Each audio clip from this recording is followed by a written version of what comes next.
the Democrat Party stands nothing to gain from a coup d'etat, stands to gain nothing even if the protesters win. We would not be assuming power. We would not accept any positions in power.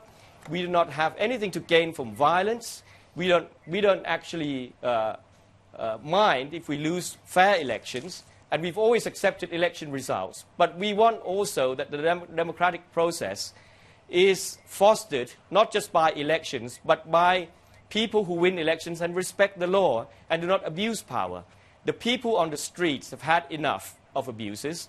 They no longer tolerate this. There is need to recognize that anger and frustration and put things right. And then we can all go back and support the democratic process in a smooth and a sustainable way.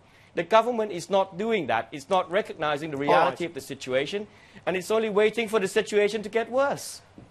And would it have to get markedly worse to precipitate military intervention, Kun Abhijit? Is that going to happen, in your opinion?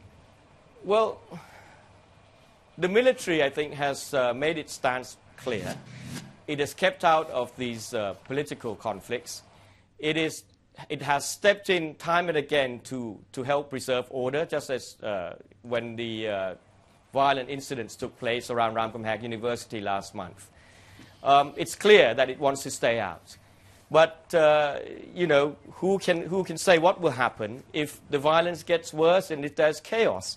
Which is why I think it's important now that space is opened up for dialogue. The government is not in a credible position to host that.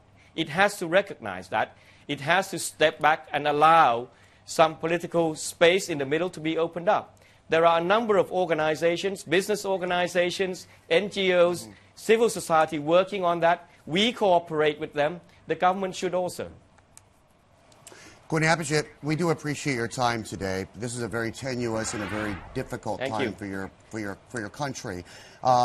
I want to leave our viewers with one last thought from you before we let you go and go on to try to fix the issues that are confronting your nation. But the media, the international media, tends to cover what is unfolding in Thailand at one go. There might be one article in the New York Times, there might be one article in the Washington Post, the Wall Street Journal, whatever, without all the inner workings and the kind of press coverage that you would get in a Bangkok Post, with all the sides and a plurality of views about the difference of opinion. But, they wake up one day and they see protests. The next day, today, the headline in the Wall Street Journal is Graph Probe targets Yingluck over her role in the rice subsidy program.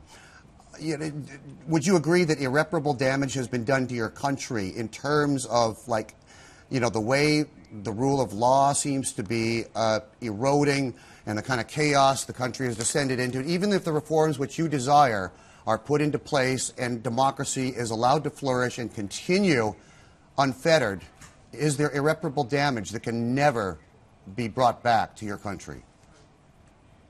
Well, it's clear that there have been opportunities lost for the country, that our people deserve better, and we need to move forward.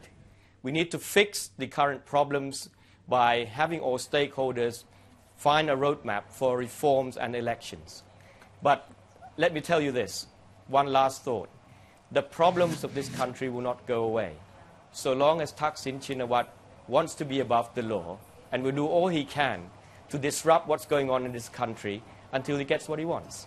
That's the basic problem. And I ask the international community and the international media to study all the facts and also to stop this man from having the freedom to be outside the country and disrupt what's going on inside our country and ruin the lives of our people.